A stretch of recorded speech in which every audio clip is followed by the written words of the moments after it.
everyone, my name is Natalie. So today I just wanted to sit down and chat a little bit with you about the books I'm currently reading and some of the books that I have checked out from the library. So I still haven't done my wrap up for either February or March. And I am planning to do that very soon, just a sort of recent reading wrap up to catch me up.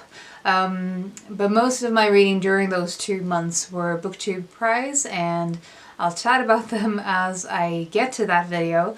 But since the Easter holiday in particular, I've been reading a lot and been really enjoying getting my mojo back. And I am in the middle of several books. One of the goals that I had for this year was to read one book at a time or read few books at a time, and with the way my year has been going, I've just been breaking that completely. Like, in the beginning of the year, I was sort of following it, and then I was sort of going back and forth. And at the moment, I'm just in the mood to read several books at a time for different reasons. Like, they fit into different moods of the day, and it's been really working for me at the moment. So I'm not gonna do anything about it at the moment. So I will show you the books that I am currently reading and chat about them, as well as some books that I have out from the library. So one of the books that I am currently reading is actually from the library, and it is Heaven by Mieko Kawakami. This is one of the Booker International shortlisted books. I think this was shortlisted, and I am working my way through the long list. I will probably be prioritizing the shortlist as far as I can. Up to this date, I have read Love in the Big City and Cursed Bunny and Elena Knows, and this is going to be my fourth of the Booker International books. And so this one is about a young boy or a teenager who is bullied in school, and he befriends another girl in the school that is also bullied, and they sort of build this friendship based on being outcasts and being put down by other people in their school. So I'm not sure where this is going to go, but the friendship theme seems to be central, and friendship as a sort of lifeline to these two young people. So this is going to be interesting. It has been translated by Sam Bett and David Boyd. And so, as I said, I'm currently making my way through the Booker International. I will definitely not get to all of them before the winner is announced, which is happening in the beginning of May, I think. Or maybe at the end of May. I have a few of the other ones that I've bought that I have on my shelves ready to be read, and have borrowed some others that I'll show you. So I'll just continue to make my way through them for all of the books that I find interesting. Next up, we have a book that I am currently reading that is kind of it was a random pick when I was browsing in a bookstore. I saw this one and read the back of it, and it sounded interesting, and I've been really enjoying it so far. It's called The Beauty of Everyday Things by Soetsu Yanagi, and this has been translated by Michael Brace. This is a collection of essays on design and aesthetics and what he calls folk craft. Basically craftsmanship of everyday things that is of practical use. And so it's sort of touching on some of the topics that is discussed in the Junichiro Tanisaki essay that I read earlier this year and really enjoyed. But there's a lot of themes in this book that really appeals to me personally. The sort of the idea that practical things can have a kind of beauty by both the eye of detail in the design of them, but also the design being smart. Something really serving its purpose fully. So that might sound kind of vague. It is sort of talking both in terms of philosophy and in terms of design and more physical, the physical elements of design of things such as furniture or things like kitchenware. But I'm finding it really interesting. It is kind of repetitive in the form because it is a collection of essays. And from the essays I've read so far, I think both were published in the 20s. So it's sort of an old school way of thinking, but there's a lot of this really resonates with how I view material things and how much I personally value materials of good quality. And sort of some of the values in terms of the purpose of something being the sort of central to the design of the thing, and not having things sort of superfluous just for the sake of having them. A lot of those things sort of really resonates with how I view material stuff. So this has been a really fun surprise, just based on a whim, and I'm really enjoying it. The next one I have is a book I got from the publisher. So this is Everything You Ever Wanted to Know About the Universe and Our Place Within It by Andrew Newsom. I got this from Eliot and Thompson. It was published in the paperback, I think, in February, if I'm not mistaken. And this is pretty self-explanatory with the title. It's talking about physics and astronomy and science. And from the beginning of this, you can already tell that this author is really enthusiastic about sharing his passion for this topic. The chapters are called Looking Out from Earth, The Sun as a Star, the Solar System, Stars, Galaxies, and the Big Bang. So it's definitely talking about astronomy and being sort of an overview, and I'm really enjoying it. I feel like it is sort of encouraging curiosity, which is something that I feel very strongly again. So I think with both this and this, they really go in line with my way of thinking, so it's been really fun to read. Sort of kindred spirits in a way, and feeling like you're in someone's head that have the same way of thinking about the world. The next one is another nonfiction book, which I'm realizing I have a lot of them on the go, which is probably the reason that the fiction book is my main read, because I have so many nonfiction at the moment. So anyway, the next one I have is The Condition of Secrecy by Inger Christensen, and this was translated to the English by Susanna Nied, another essay collection. This one, though, I have mixed feelings about.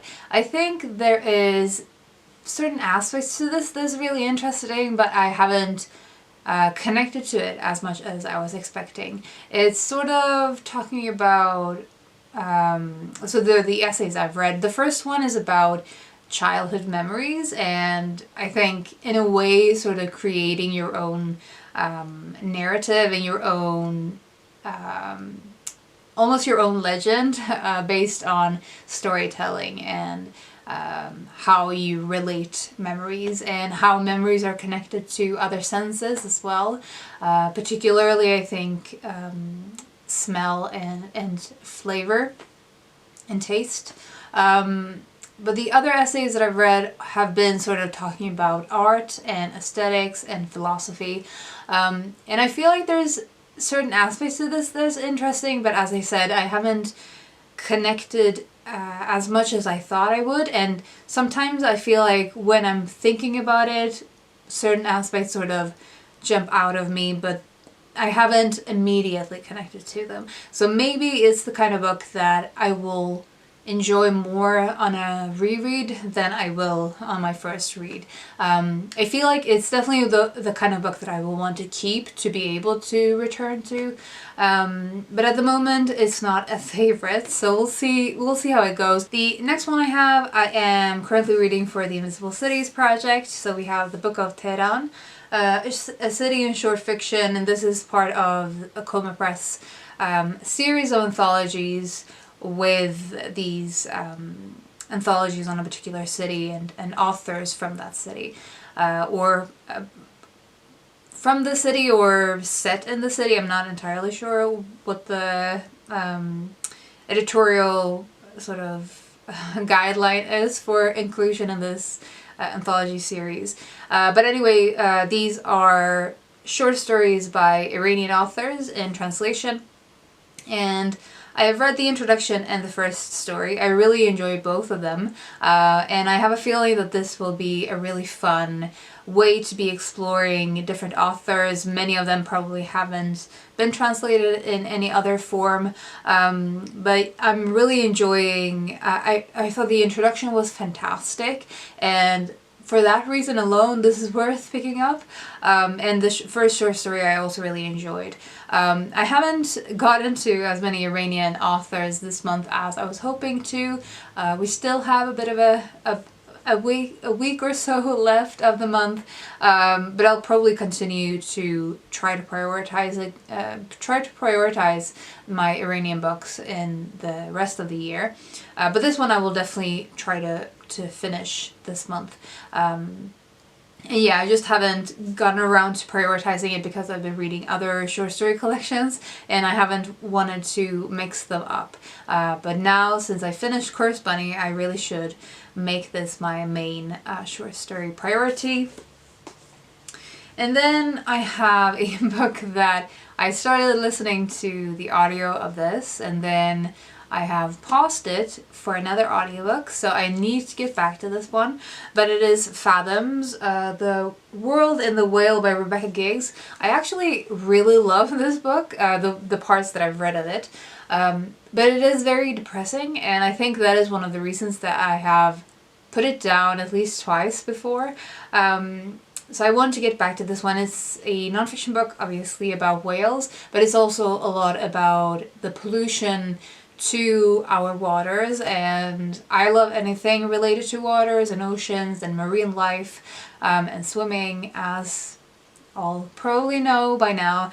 And this is a really, really good audiobook, so I need to get back to that, and we'll probably get to it for the Springathon, if not before then. And then the last book that I am currently reading, which, I mean, this pile is ridiculous, but as I said, I'm really enjoying myself with my reading, so I'm not going to do anything about it. But the last one I am currently reading is my current main audiobook, and it is Landmarks by Barbara McFarlane, which was on my Springathon TBR. And I will link the Springathon announcement as well as my Springathon TBR in the description below in case you don't know what Springathon is. It is a readathon that I host with Doris from All Day Books and Heidi from My Reading Life. And it is a readathon going on in May, all about nature writing, which is something I love, and I'm really, really excited for it. And I said that I was going to be listening to this audiobook during the Springathon or later, but then I couldn't wait. I listened to the beginning of this, then I couldn't stop. So I read about a fifth of this during the Easter weekend as I was knitting. So I've just started a new knitting project, and I have only been listening to this as I've been knitting. So I'm thinking I haven't listened to this at all this week just because I haven't had the time to knit. So they will just go hand in hand. I will continue to work on my knitting and listen to this weekend. And we'll just keep on going with my knitting project and with the audiobook for as long as they can both go together, and we'll see what happens. But as I said, I am a fifth into this, and I'm really, really enjoying it. First of all, the audiobook is absolutely fantastic. The production of it is fantastic. There is some nature sounds in the background, which is lovely, and the narration of it is fantastic.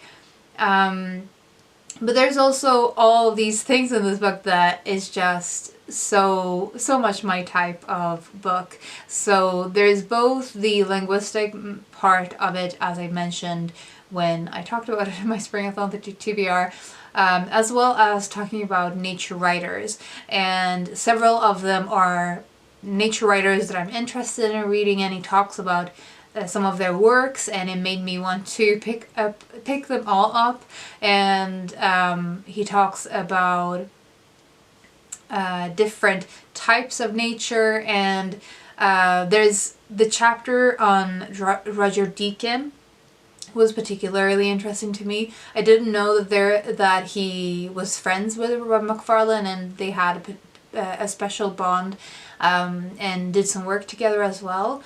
And the way he writes about Roger Deakin made me really, really eager to read Waterlog that I have on my shelves. So I might just add that to my Springathon TBR, since I am maybe going to be finishing this one off before the Springathon.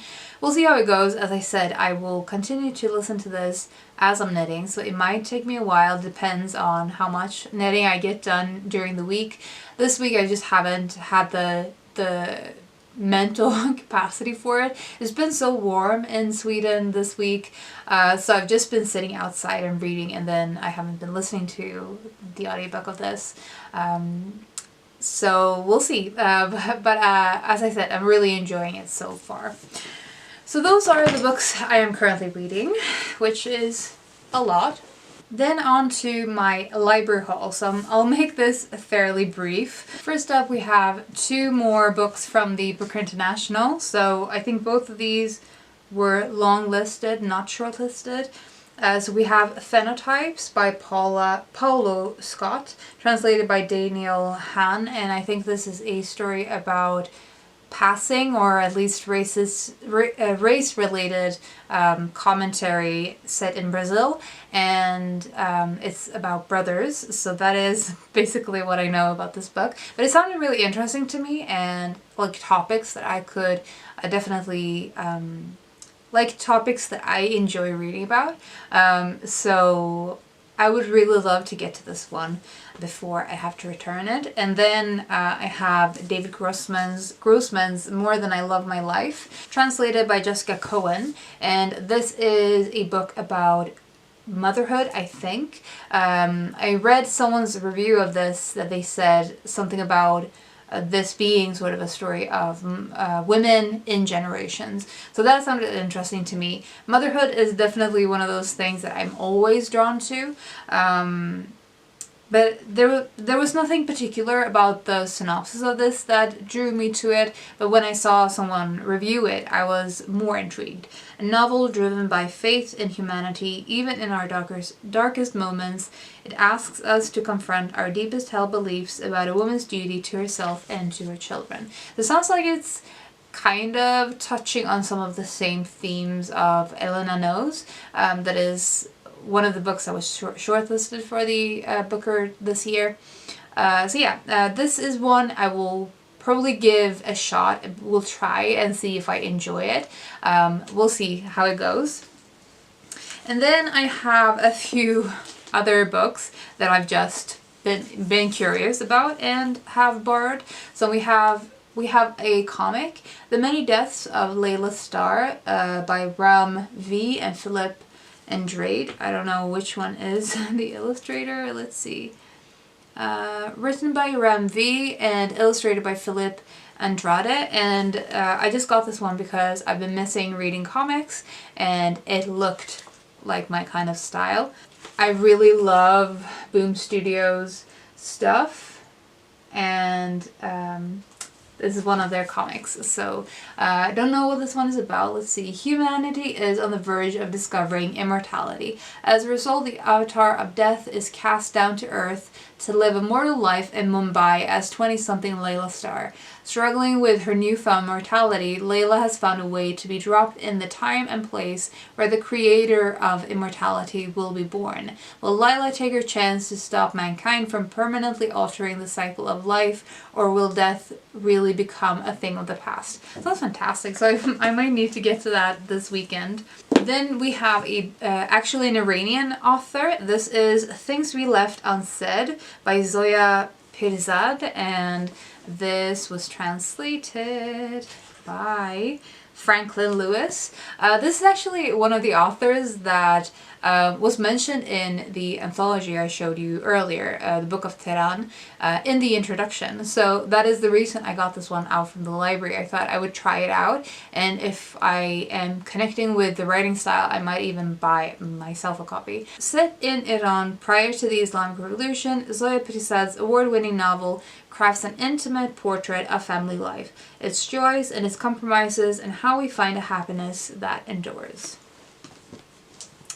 And then I picked up a book because of Belinda from Belinda's Book Nook. I will link her channel below. She mentioned this one and it sounded like my kind of thing, so I asked my library to buy it.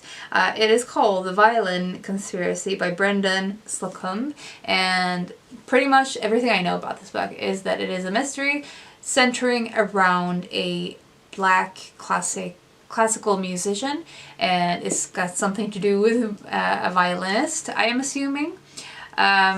So I mean, I'm already sold. A riveting page turner about a black classical musician's desperate quest to recover his lost violin on the eve of the most prestigious musical competition in the world. This sounds a bit like Gone by Min Kim, but in a fictionalized story, and it sounded like a lot of fun, so I am very curious about this one. And then lastly, we have a book that I've wanted to read for a long time, and then I was reminded of it because of the Springathon, and I decided to borrow it from the library, so potentially I could read it for the Springathon. If not, then I'll get to it at some other time. But it is called The Sakura Obsession, the incredible story of the plant hunter who saved Japan's cherry blossom by Naoko Abe. And it says what it is. Basically, it's about cherry blossoms and the history surrounding them. Their place as well, sort in a Japanese cultural identity, I think. And everything about this sounds very appealing to me. I love Japan a lot, and one of the things that I'm always drawn to with nature-related writing is seeing it in different contexts, different climates, different countries. The Sakura Obsession follows the flower from its significance as a symbol of the imperial court through the dark days of the Second World War and up to the present day worldwide fascination with this iconic blossom. So those are the piles of books that I am currently reading and the books I have out from the library at the moment. I would love to know if you've read any of these books and you have any thoughts that you would like to share. If you are reading something really good at the moment, I hope you're all having a fantastic day, and I will talk to you soon. Bye.